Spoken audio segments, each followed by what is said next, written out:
Bonjour à tous et bienvenue à la Chapelle en ligne. Je m'appelle Jonas et je fais partie de l'équipe de la Chapelle.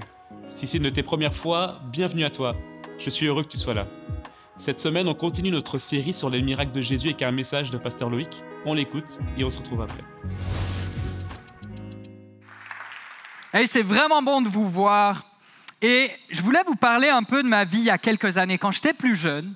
Puisque que vous le croyez ou non, quand j'étais plus jeune, j'avais des cheveux. Ouais, c'est des choses, c'était comme ça. Pour vrai, il y en a qui trouvent ça vraiment difficile à croire. J'avais des cheveux, puis j'étais encore moins mature qu'aujourd'hui. Fait que des fois, j'aimais débattre juste pour le plaisir de débattre, puis j'avais des discussions sans fin sur des sujets qui n'avaient pas rapport. Et je me souviens, il y a quelques années, je travaillais en Suisse, et je parlais avec une collègue, puis le sujet, demandez-moi pas comment on est arrivé sur ce sujet-là, mais le sujet, c'était, c'est-tu pire d'être aveugle ou sourd? Ça, c'était le sujet. Gros débat pendant une dizaine de minutes. Moi, je disais, hey, c'est vraiment pire d'être aveugle. Puis j'avais des super bons arguments. Puis elle disait, non, c'est pire d'être sourd. Puis après environ 10 minutes de discussion, elle m'a dit, tu sais, je pense vraiment que c'est pire d'être sourd parce que mes 2 parents sont aveugles. Puis pour vrai, ça va.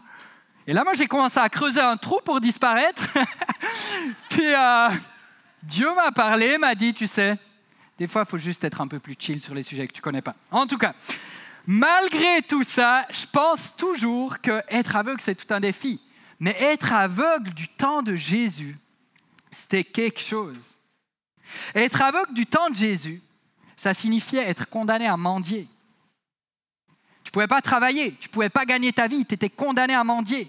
Tu ne pouvais pas te marier, tu ne pouvais pas avoir de famille, tu ne pouvais pas faire d'études, tu ne pouvais pas avoir de statut et surtout, tu étais considéré comme un pécheur. Parce que du temps de Jésus, il y avait un enseignement qui courait qui disait « toutes les maladies, toutes les souffrances sont liées à un péché. Donc si tu es aveugle, c'est que tu es pécheur. » C'était ça, être aveugle du temps de Jésus. Et aujourd'hui, on va parler ensemble de la rencontre entre Jésus et un homme qui était aveugle à partir de la naissance. Jean, chapitre 9. En partant, Jésus a aperçu sur son chemin un homme qui était aveugle de naissance. Ses disciples lui posèrent alors cette question. « Dis-nous, maître, pourquoi cet homme est-il né aveugle? Est-ce à cause de son propre péché ou de celui de ses parents? » Jésus répondit, « Ça n'a pas rapport avec son péché ni avec celui de ses parents. C'est pour qu'en lui, tous puissent voir ce que Dieu est capable de faire. Il nous faut accomplir les œuvres de celui qui m'a envoyé tant qu'il fait jour. La nuit vient où plus personne ne pourra travailler. Aussi longtemps que je suis encore dans le monde, je suis la lumière du monde. » Après avoir dit cela, Jésus cracha par terre et avec sa salive, il fit un peu de boue qu'il appliqua sur les yeux de l'aveugle. Puis il lui dit, « Va te laver au réservoir de Siloé. » Le mot Siloé veut dire « envoyé ». L'aveugle alla se laver et à son retour, il voyait. Est-ce qu'on peut juste acclamer Dieu qui fait un miracle incroyable dans ce cas-là? Le titre de mon message, c'est « Ouvre mes yeux ». On va se mettre dans la peau de l'aveugle quelques instants, vous êtes d'accord? L'aveugle était probablement aux abords du temple, parce que c'est là où tu pouvais le mieux mendier. C'est là où il y avait toutes les personnes qui venaient donner un peu d'argent. Mais il est là, puis au fond de lui, il sent « je suis mauvais, je mérite d'être aveugle.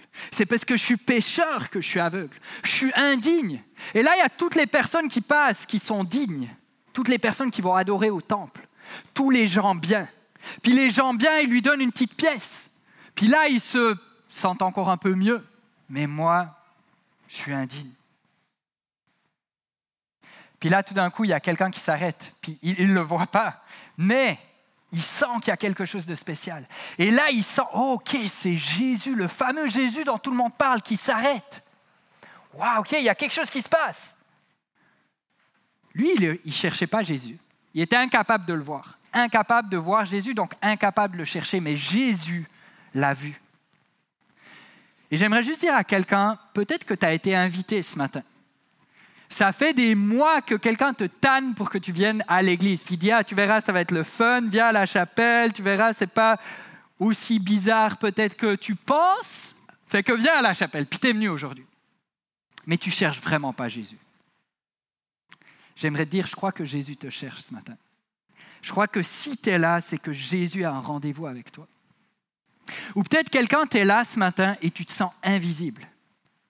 Tu te sens seul. Tu as l'impression que personne s'intéresse à toi. Laisse-moi te dire, comme cet aveugle-là au bord du chemin, peut-être personne ne le voyait, mais Jésus l'a vu, il s'est arrêté et il l'a vu. Et j'aimerais te dire ce matin, Jésus te voit. Jésus s'intéresse à toi. Jésus voit l'aveugle, c'est fou. Mais la question qui se pose, puis la question qui est vraiment difficile, c'est pourquoi cet aveugle est aveugle depuis la naissance? Pourquoi? Mon premier point, c'est exactement cette question-là. Pourquoi? On a tous des pourquoi dans la vie. Pourquoi est-ce que je suis malade? Pourquoi j'ai raté mes examens? Pourquoi je n'arrive pas à acheter la maison dont je rêve depuis longtemps? Pourquoi mon enfant ne me parle plus depuis des mois, des années? Pourquoi mon enfant est malade? Pourquoi mon partenaire en a trahi? Pourquoi je n'arrive pas à avoir d'enfants alors que je souhaite tellement avoir des enfants? Pourquoi je suis toujours célibataire alors que j'aimerais tellement trouver quelqu'un? Pourquoi? Pourquoi moi? L'aveugle avait certainement cette question-là au fond de lui. Puis, alors que Jésus a vu l'aveugle, il y a un moment vraiment awkward qui se passe juste après. L'aveugle est là, assis par terre. Les disciples regardent l'aveugle. Et là, ils parlent à Jésus, puis ils disent, « Jésus, question pour toi. C'est-tu lui qui a péché ou ses parents? » Mais première chose pour l'aveugle, c'est, tu sais, guys, en fait, ce que vous ne comprenez pas, c'est que je suis aveugle, je ne suis pas sourd. J'entends quand vous parlez de moi. J'entends ce que vous dites. Puis ce n'est pas très sympa ce que vous dites. Puis ça remue en lui cette espèce d'identité. Je suis mauvais, je suis indigne, je suis pécheur. Puis il y en a, tes mauvais choix sont devenus ton identité. Puis j'aimerais juste te dire, tu n'es pas tes mauvais choix. Ce n'est pas ça ton identité. Puis la vérité, c'est que les chrétiens, on est des fois un peu comme les disciples. On est des fois un peu maladroits. Combien souvent des personnes qui souffrent, des personnes qui sont malades, ont entendu de la part de gens très bien intentionnés, mais ils ont entendu « si t'es pas guéri, c'est parce que tu as péché. Si t'es pas guéri, c'est parce que tu n'as pas assez de foi. Si t'es pas guéri, c'est parce que c'est une malédiction générationnelle. » On essaye de chercher le pourquoi. On essaye de trouver la raison. On essaye de trouver le coupable. Je ne sais pas si tu as remarqué, mais les disciples, ils ne posent pas une question genre, tu sais, Jésus, ça se pourrait-tu que c'est lié à un péché que ce gars-là est malade? Non. Ils sont super absolus. Ils sont là, Jésus, c'est-tu lui ou ses parents qui ont péché? C'est ça la question.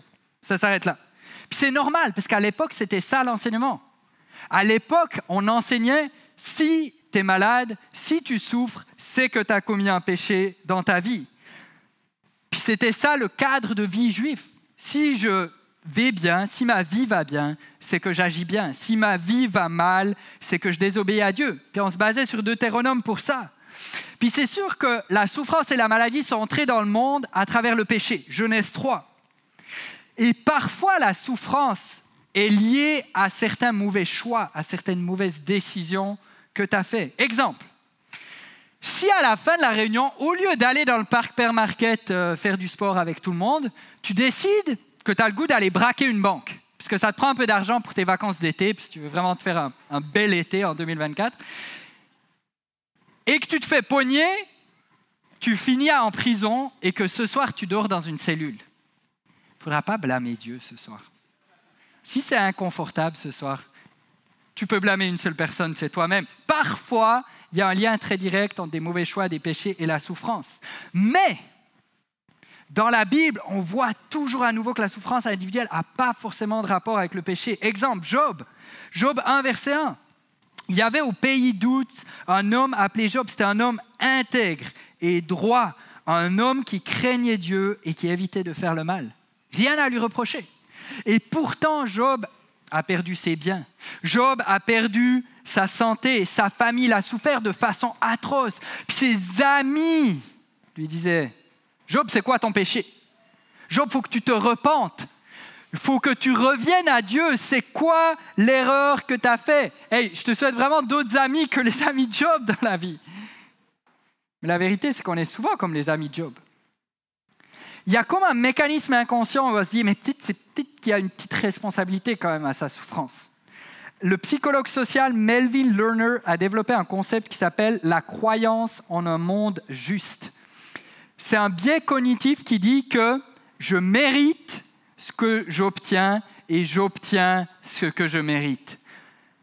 C'est rien d'autre qu'un mécanisme d'autodéfense. Si c'est comme ça, tant que je me comporte bien, j'aurai pas de souffrance. Ça me donne un espèce de sentiment de sécurité. Je vais éviter les souffrances, mais la réalité, c'est pas ça. La réalité, c'est qu'il y a des très, très bonnes personnes intègres qui servent Dieu, qui sont des exemples, qui souffrent. Puis il y a des tyrans, des gens qui font le mal, qui souffrent pas, puis finalement, à la fin de leur vie, quand ils sont vieux, ils meurent dans leur sommeil, puis tout va bien pour eux jusqu'à la fin. Comme les disciples, on est souvent à mettre un poids sur les personnes qui souffrent déjà. Puis je sais qu'il y en a qui ont vécu ça ici à la chapelle. Par maladresse, par ignorance, par indifférence, des chrétiens t'ont blâmé pour ta souffrance. Puis si c'est ton cas, j'aimerais, au nom de toute l'Église, te demander pardon. Pourquoi? Pourquoi? Il y en a, tu as vécu des choses lourdes, puis ta souffrance en ce moment est terrible. Puis tu as le droit de poser cette question-là. Pourquoi? Tu as le droit de la poser. Parle-en à Dieu. Pose-lui cette question. Pourquoi, Seigneur? Inspire-toi des psaumes. Les psaumes, c'est des personnes qui montrent leurs émotions sans aucun filtre à Dieu. Toutes les frustrations, toutes les amertumes, toutes les questions, les blessures sont juste de redonner comme ça à Dieu sans aucun filtre. Inspire-toi de ça. Fight cette question du pourquoi dans la vie. N'évite pas le pourquoi. Ne sois pas dans le déni. Mais la vérité, c'est que la plupart de nos pourquoi vont rester sans réponse. Les commentateurs pensent que l'aveugle avait environ 30 ans. 30 années à mendier, 30 années à souffrir. Pourquoi tout ce temps-là? Jésus ne donne pas de réponse à ce pourquoi-là. Puis c'est souvent comme ça dans nos vies. On n'aura pas de réponse à tous nos pourquoi. Certains pourquoi trouveront peut-être juste une fois une réponse alors qu'on sera dans l'éternité avec Jésus. Mais la vérité, je suis persuadé qu'on aura autre chose à faire. On sera tellement occupé à faire le party qu'on ne s'intéressera vraiment plus à toutes ces questions-là. Jésus ne donne pas de réponse au pourquoi de cet homme-là. Il ne répond pas à la question.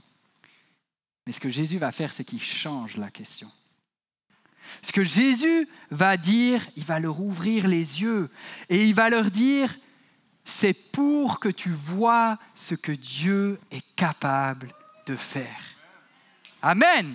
Est-ce qu'on peut acclamer Jésus qui change la perspective, Jésus qui ouvre les yeux? Mon deuxième point, c'est ça, c'est pourquoi, en 2 mots.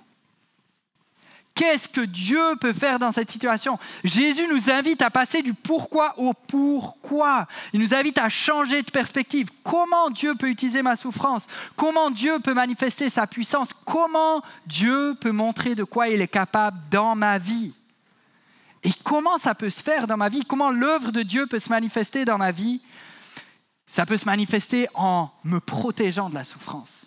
Puis il y en a, tu ne te rends même pas compte comment Dieu t'a protégé, le nombre de fois que Dieu t'a protégé. Remercie-le pour ça.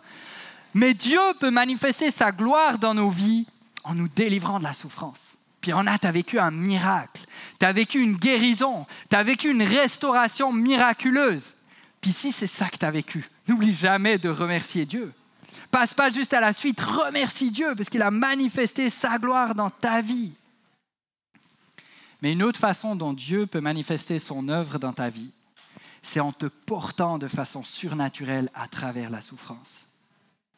Il y en a, tu souffres, puis les gens qui te côtoient te disent « Hey, je ne comprends pas, ça n'a pas de bon sens. Comment tu peux traverser cette souffrance avec autant de sérénité? C'est fou, c'est surnaturel. » Oui, c'est surnaturel parce que c'est l'œuvre de Dieu qui se manifeste dans ta vie. Et il y en a, Dieu va utiliser ton vécu pour encourager d'autres personnes qui sont dans la souffrance. Dieu va manifester sa gloire dans ta souffrance. Dans l'histoire de l'aveugle, ce n'est pas Dieu qui a envoyé la souffrance. Mais Dieu l'utilise pour sa gloire. Amen. Est-ce qu'on peut se réjouir de Dieu qui nous donne une nouvelle perspective?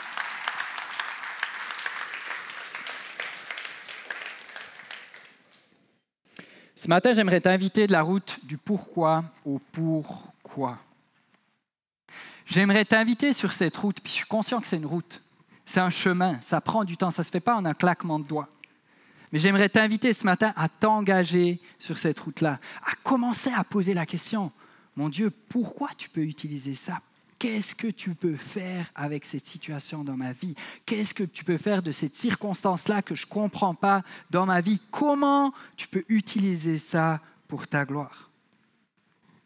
Viktor Frankl était un psychiatre autrichien. Puis en 1942 et 1945, il a passé 3 années dans les camps de concentration. C'était l'horreur, terrible. Il a tellement souffert. Toute sa famille est décédée dans les camps de concentration. Mais Frankl a choisi de ne pas s'arrêter sur le pourquoi. Frankl a choisi de chercher du sens à sa souffrance. Dans un de ses livres, un de ses best-sellers, il va citer les mots de Nietzsche. Alors je sais que Nietzsche, on ne va pas tout prendre ce qu'il dit, mais ce qu'il dit là, c'est très bon. Il va citer les mots de Nietzsche. « Celui qui a une raison de vivre peut supporter presque n'importe quelle épreuve. Celui qui a une raison de vivre peut supporter presque n'importe quelle épreuve. » Sa raison de vivre, son pourquoi. Frankl l'a trouvé en étudiant les autres prisonniers des camps de concentration. Il a étudié les prisonniers, puis il a dit « Tous ceux qui avaient une raison de vivre, tous ceux qui avaient un pourquoi, tous ceux qui avaient une perspective avaient beaucoup plus de chances de survivre. » Et quand il a été libéré, quand il a survécu les camps de concentration, il a fondé la logothérapie. C'est une école de psychothérapie qui décrit la recherche du sens de la vie comme la principale motivation humaine. La souffrance de Frankl ne l'a pas brisé. Il ne s'est pas laissé détruire par le pourquoi. Pourquoi je vis ce que je vis? Pourquoi autant de souffrance? Pourquoi autant de deuil?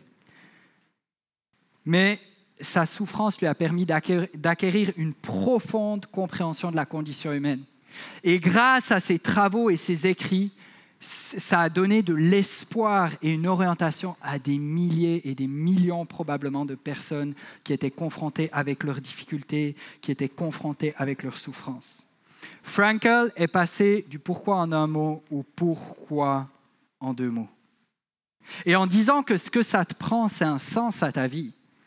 Ce que ça te prend, c'est une raison à ta souffrance. Frankl n'a pas réinventé la roue.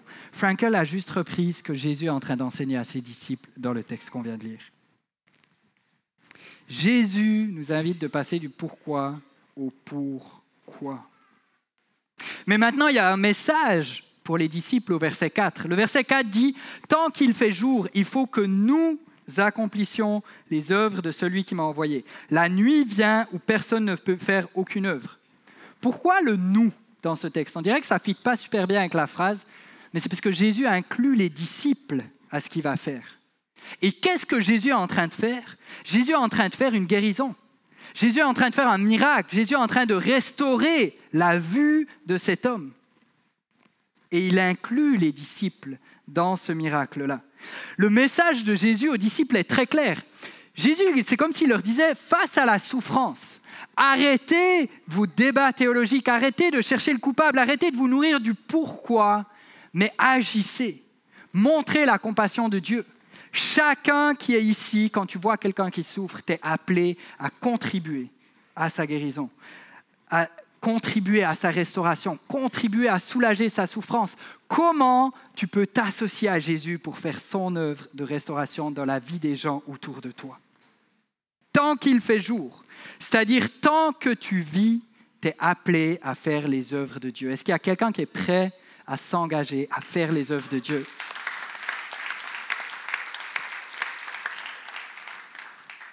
Jésus les invite de passer du pourquoi en un mot au pourquoi en 2 mots. Jésus leur ouvre les yeux.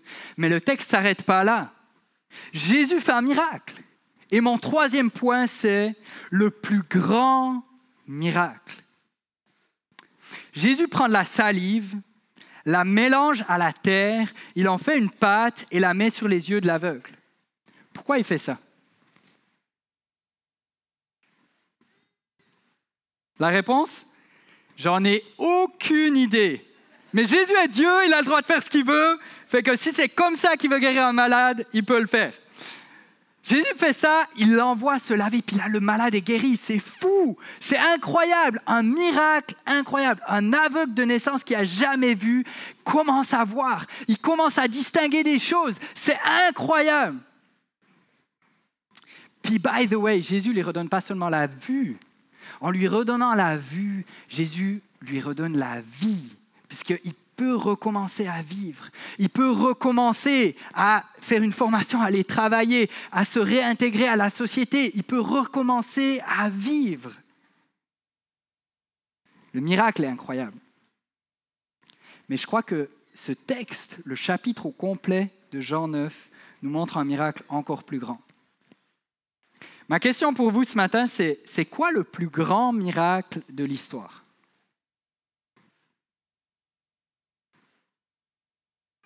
On va garder cette question en suspens. Mais pour répondre à cette question, juste un peu de contexte. Le texte qu'on a lu prend place dans la saison des festivals à Jérusalem. C'est juste après la fête des tabernacles, le mois le plus saint de l'année, il y a toute une énergie religieuse. Et à la fête des tabernacles, les commentateurs nous disent qu'il y avait un rituel spécifique.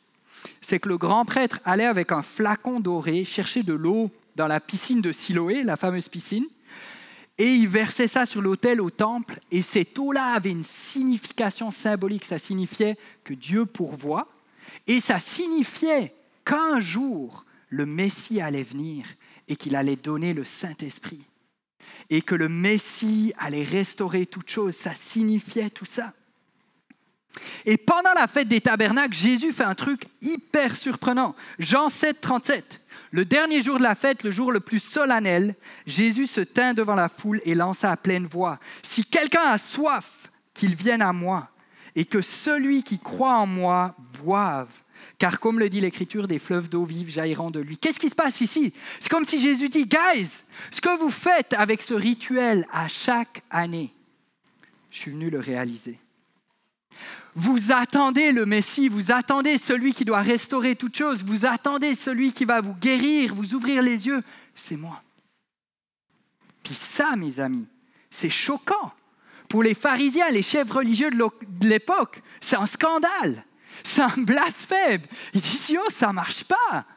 Ce gars-là commence à se prendre pour Dieu. Ça ne marche vraiment pas. Et en plus, les gens commencent à le suivre. Il faut qu'on l'arrête tout de suite. » Puis ça devient encore pire. Jésus va dire en Jean 8, verset 12, il parle à nouveau en public: « Moi, je suis la lumière du monde, dit-il.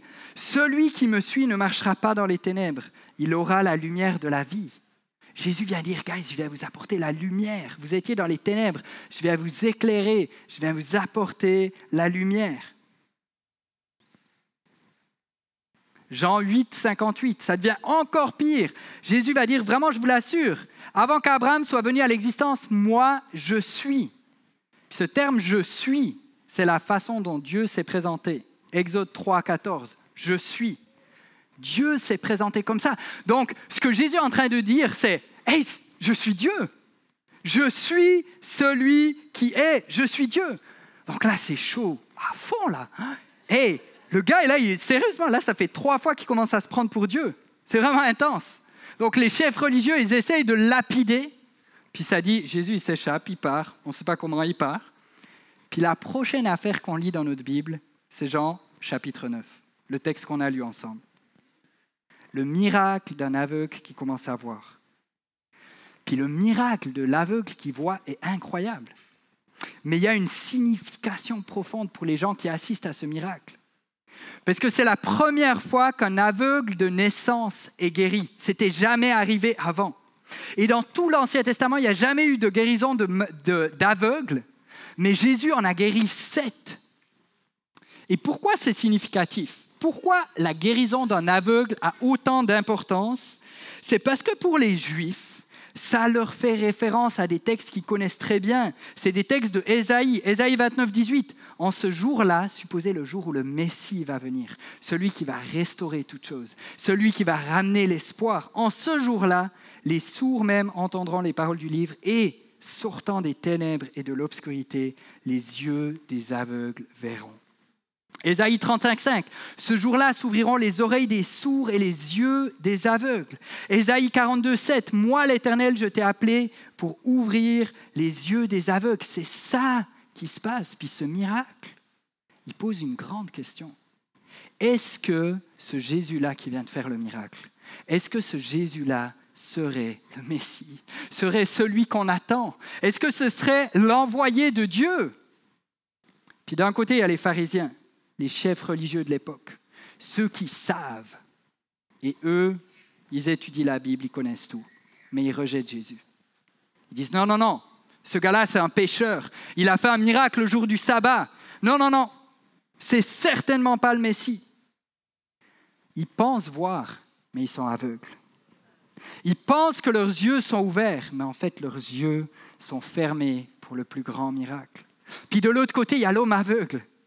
Celui qui est aveugle de naissance, que tout le monde considère comme un pécheur. Celui qui ne sait pas.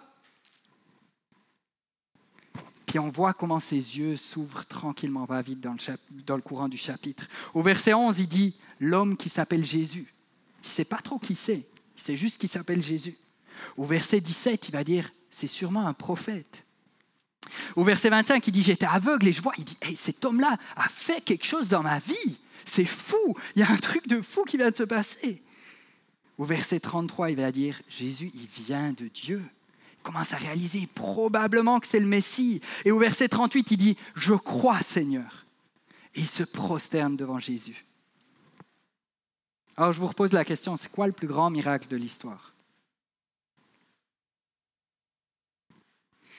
C.S. Lewis, un des plus grands penseurs chrétiens du XXe siècle, a dit « Le plus grand miracle de toute l'histoire, c'est l'incarnation. » Il va dire ceci, le miracle central affirmé par les chrétiens est l'incarnation.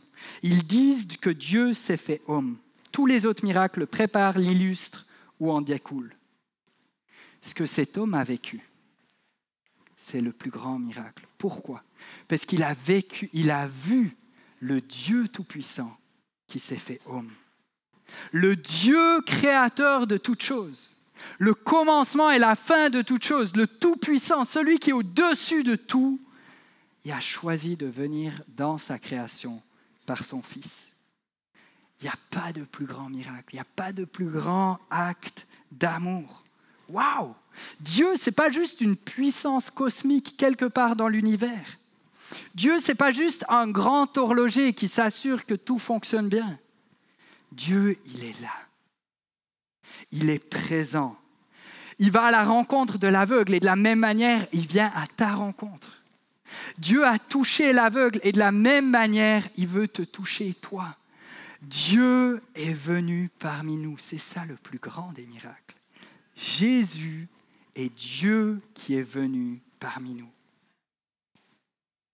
Le plus grand miracle que vit notre homme, ce n'est pas de retrouver la vue physique, mais le plus grand miracle, c'est que ses yeux soient ouverts pour qu'il puisse voir Jésus, la lumière du monde. Jésus, celui qui éclaire, qui t'éclaire toi, qui m'éclaire moi, mais qui éclaire l'humanité entière. Jésus-Christ, la lumière du monde, mes amis. C'est ça le plus grand miracle. Est-ce qu'on peut acclamer Jésus?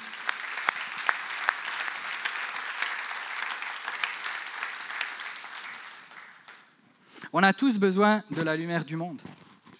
Il y en a dans les ténèbres de l'anxiété, de la dépression. Jésus est la lumière du monde et il veut te donner sa lumière. Il y en a dans les ténèbres de la solitude. Jésus est la lumière du monde et il veut te donner sa lumière. Il y en a dans les ténèbres d'un divorce, d'un conflit. Jésus veut te donner sa lumière.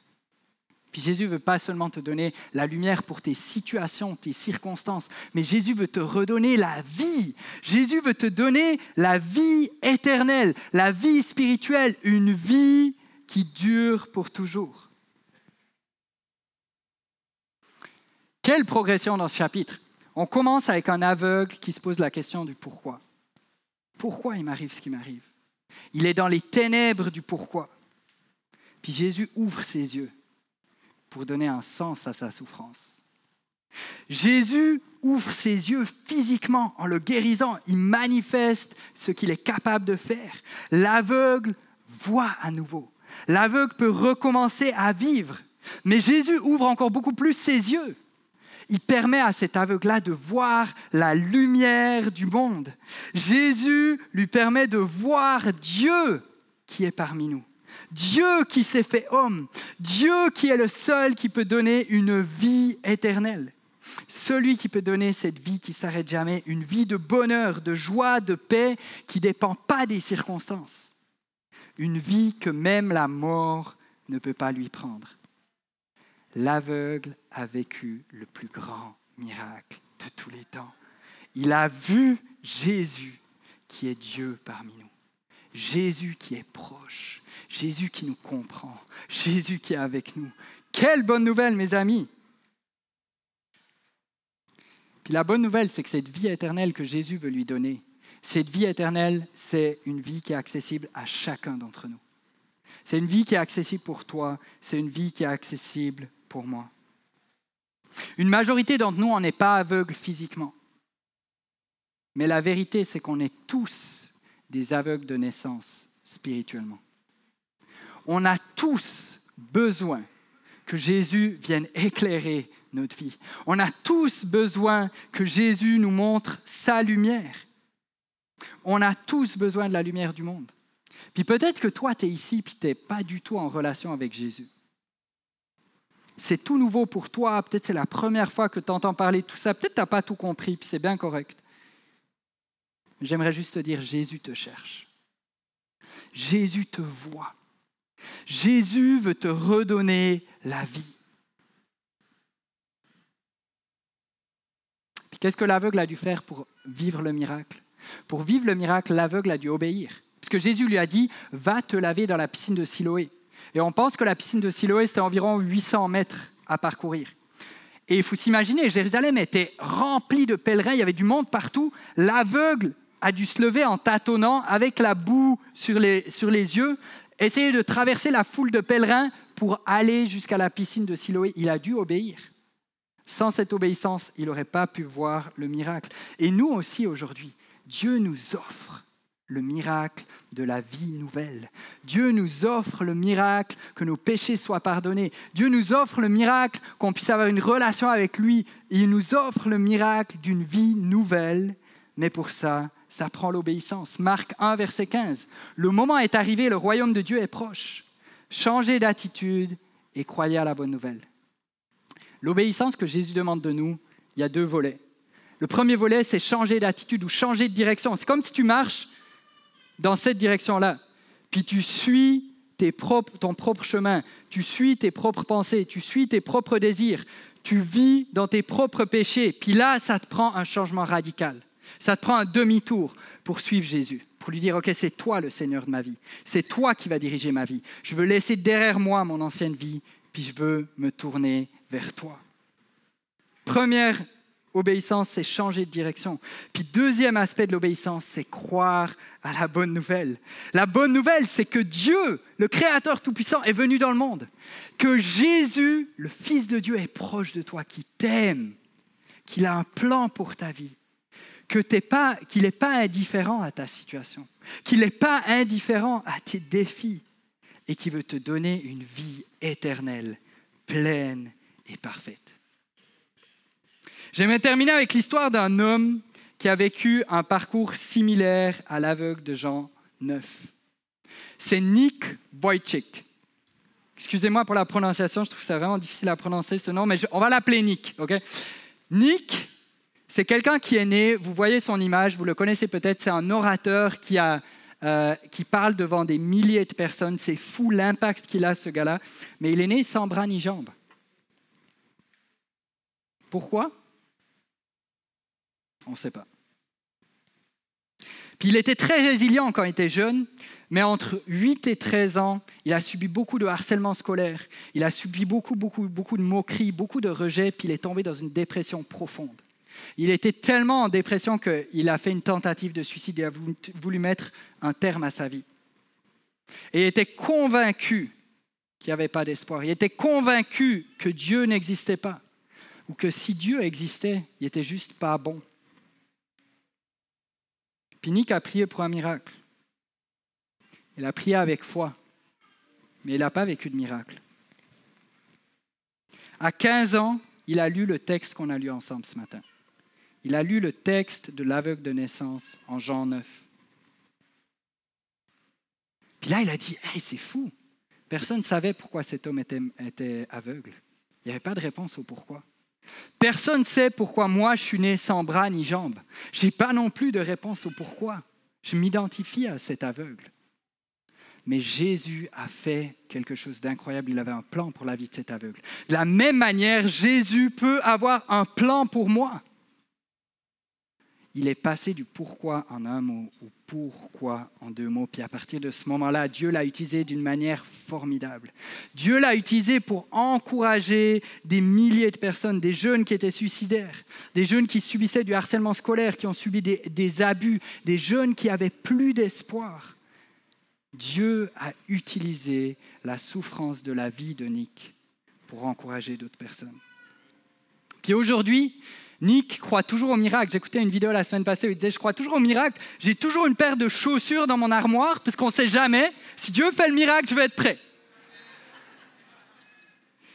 Mais il a dit « Si je n'obtiens pas de miracle, je peux en être un. » Puis je vais répéter ça pour quelqu'un qui a besoin de l'entendre.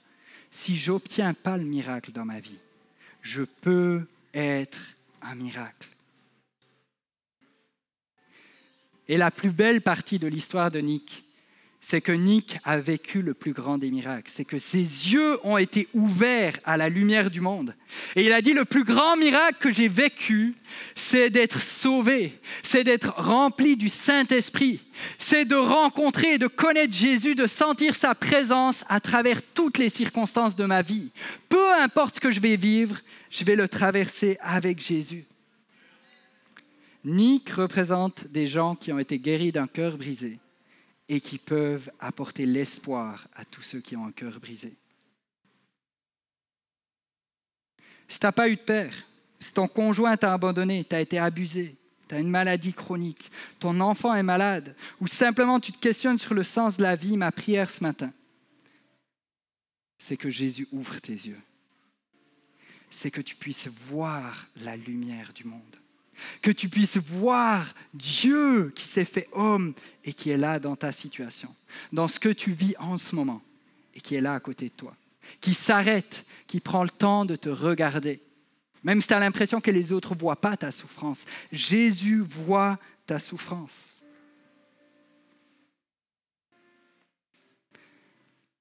Ma prière ce matin, c'est que tu puisses passer du pourquoi au pourquoi.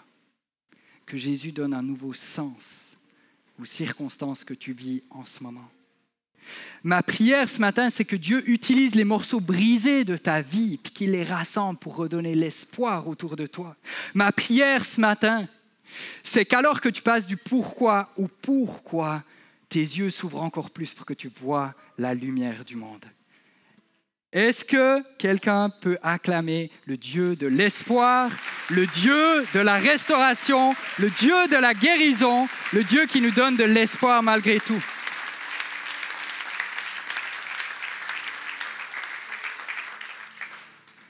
Est-ce qu'on peut se lever ensemble? J'aimerais prier.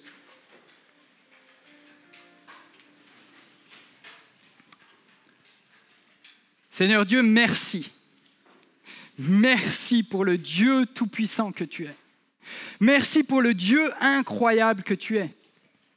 Merci parce que tu n'es pas seulement le Créateur qui est au-dessus de tout, qui connaît tout, qui sait tout, qui est partout, mais en même temps, tu es un Dieu qui est proche. Tu es un Dieu qui s'approche de chacun d'entre nous. Seigneur, merci parce qu'en ce moment, tu visites les rangs. Tu vas vers des personnes qui ont le cœur brisé. Tu leur montres ta présence. Tu leur montres ta bonté, Seigneur. Et Seigneur, on a tous des pourquoi dans la vie. Et merci parce que tu es le seul qui peut vraiment comprendre ces pourquoi-là. Peut-être qu'on en a parlé autour de nous, dans nos familles, à nos amis, puis on dirait que personne ne comprend réellement ce qu'on traverse en ce moment, mais toi, tu comprends. Et Seigneur, aide-nous aujourd'hui à transformer ce pourquoi en pourquoi. Aide-nous à voir le sens de ce que toi tu peux faire à travers notre souffrance, de ce que toi tu peux faire à travers les circonstances difficiles de notre vie, de comment toi tu peux utiliser ça pour ta gloire, de comment toi tu peux utiliser ça pour montrer ce que tu es capable de faire. Et ce que je te prie par-dessus tout ce matin, c'est que tu ouvres nos yeux pour qu'on puisse voir la lumière du monde. Mon Dieu, je te prie pour quelqu'un qui est ici, c'est une des premières fois qu'il est ici. Et il n'a encore jamais vu cette lumière-là. Il sent qu'au fond de son cœur, il y a peut-être plein de choses qui vont bien autour de lui, mais il sent qu'au fond de son cœur, il y a les ténèbres. Seigneur, merci parce que tu veux une relation avec lui. Merci parce que tu veux lui pardonner ses péchés. Merci parce que tu veux lui donner une vie nouvelle, une vie éternelle, une vie de bonheur, de paix, de joie qui ne dépend pas des circonstances. Alors Jésus, je te prie pour toutes les personnes qui sont ici et qui veulent accepter cette offre-là. Merci parce que tu leur tends la main. Et merci parce que c'est le moment aujourd'hui où tu veux les accueillir à bras ouverts. Seigneur, je veux te prier pour des gens qui sont à l'église depuis longtemps. Des personnes qui ont peut-être déjà vécu cette lumière-là, qui ont vécu cette lumière éclatante qui est venue illuminer leur vie, puis se sont dit, c'est malade, c'est fou, waouh, Dieu a changé ma vie. Puis là, ça fait des années. Puis les soucis de la vie, les blessures de la vie, l'amertume, les chrétiens qui ont été blessants, toutes les difficultés de la vie ont fait en sorte que cette lumière semble voilée aujourd'hui. Alors mon Dieu, je te prie que tu enlèves le voile. Je te prie ce matin que tu ouvres nos yeux pour qu'on puisse voir ta lumière. Merci mon Dieu pour le Dieu incroyable, tout-puissant que tu es, mais surtout parce que tu es proche et que tu es venu dans chacune de nos réalités. En ton nom Jésus, j'ai prié. Et toute la chapelle dit Amen, Amen, Amen, Amen.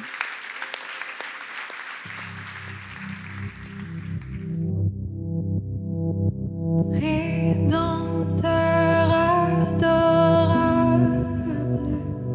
sur la croix attachée, traité comme un coupable,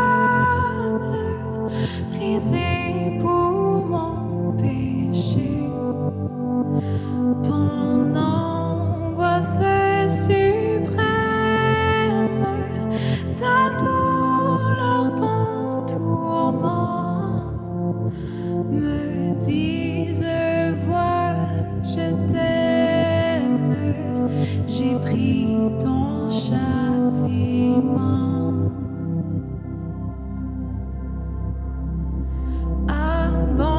Abandonné du Père, dans mon âme troublée, buvant la coupe amère pour ton iniquité, de l'éternelle flamme, mon amour te sauva. Je mourus pour ton âme, pécheur à Golgotha. Le sang de mes blessures, ma couronne de roi, toutes ces meurtrissures, comprends-le, c'est pour toi. J'ai subi ta souffrance, j'ai porté ta longueur, contemplant en assurance ton grand libérateur.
Merci Pasteur Luc pour ce message.